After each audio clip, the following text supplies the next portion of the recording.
পাখিমারা কেন্দ্রীয় জামে মসজিদ।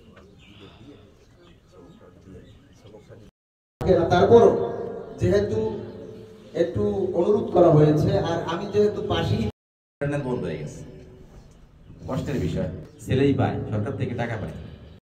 দেখবেন যে আসলে আমরা অশান্তি করে গ্রাম থেকে আরেক গ্রামে মানুষ চলে যেত, মানে বাইরে দাওয়াত দেয় না, এরকম একটা অবস্থা হয়ে গেছে। এই কিছু না, আমাদের ভিতরে মত দিচ্ছে। আমি চেষ্টা করবো, আর একটা বাড়ি চুরি হয়েছে, আমি কিন্তু মারি না কাউকে, কিন্তু আমি চোর বলি না কাউকে, আমি কিন্তু চোর। আপনাদের এবং কাজ যদি করা যায় মজা, অনেক হাজার হাজার কোটি টাকার মালিক কিন্তু শান্তি নাই, মনে খাইতে পারে না। আমি মাঝে মাঝে বলি ওই জায়গায় একটা লোক টাকা করতে শেষ, তার হাত কাটছে, মানে গালের ভিতরে জন্য এটা একটু পর্যায়ে এই ধরনের ইনা দেখায়।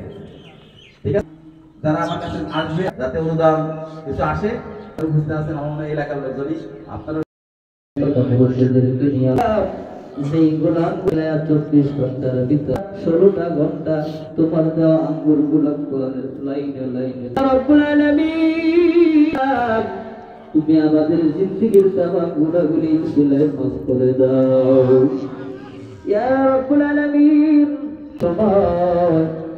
দুর্নীতি হচ্ছিল, যার জন্য আমি বলছিলাম যে তাহলে এই জায়গার কোনো সহযোগিতা করতে পারবো না আমি, আর কোনো ইয়ে হবে না। তাই এখন দেখেন কি, আমি বলছিলাম 15 বছর আগে বলছিলাম যে এই প্রতিষ্ঠানে একদিন আমাদেরই চালাতে হবে, যে যাই করুক একদিন আমাদের চালাতে হবে।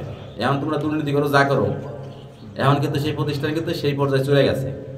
দিনে প্রতিষ্ঠান ইনশাল্লাহ হবে না, মনে থাকবে না। আমাদের চেষ্টা অব্যাহত আছে যাতে ওই প্রতিষ্ঠানটা আবার জায়গা মতো নিয়ে আসা যায়।